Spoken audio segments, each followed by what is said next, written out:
দেয়াল আর টিনের বেড়া দিয়ে বন্ধ করে দেওয়া হয়েছে চলাচলের রাস্তা। এতে অনেকটাই অবরুদ্ধ জীবন কাটছে নরসিংদীর পলাশ উপজেলার সুলতানপুর গ্রামের সাদু মিয়া, মাসুদ মিয়া ও আমিনুল ইসলামের পরিবারের।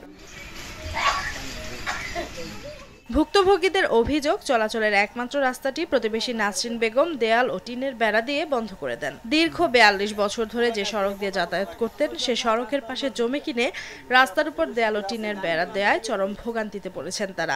রাস্তা কিনা রাস্তাটা আপনার এখন ব্লক করে দিছে। এই রাস্তাটাতে যাইতে পারি না, এই দিন আমি হাড়ের রুগী আপনি করে আমি দেখাইতে পারবো না।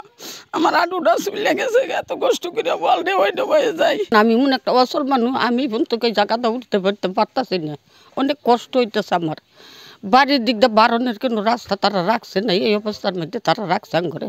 সানবিট সব দিবে সামাল। সানবিট ম্যাজিক প্রেস ডিশওয়াশিং এর মাথা ঘোরানো সলিউশন। ছোট ছোট ছেলে মেয়েরা আছে, যাতায়াত করতে গেলে পরে হাত পাও ব্যথা পায়, তাও কেউ শুনে না। যাতায়াতের প্রধান সড়ক বন্ধ হওয়ার পর বাড়ির আশেপাশের গলির রাস্তাগুলো অন্যান্য প্রতিবেশীরা বন্ধ করে দিয়েছে। স্থানীয় জনপ্রতিনিধিদের কাছে সহায়তা চেয়েও কোনো প্রতিকার মেলেনি।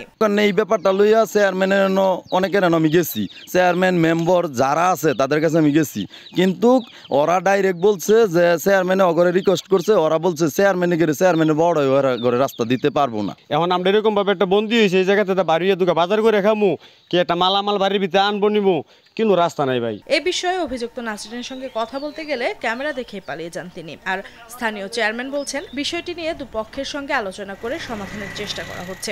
আরেকটা পক্ষ এখানে আমার সাথে দেখা করছে, কথা বলছে।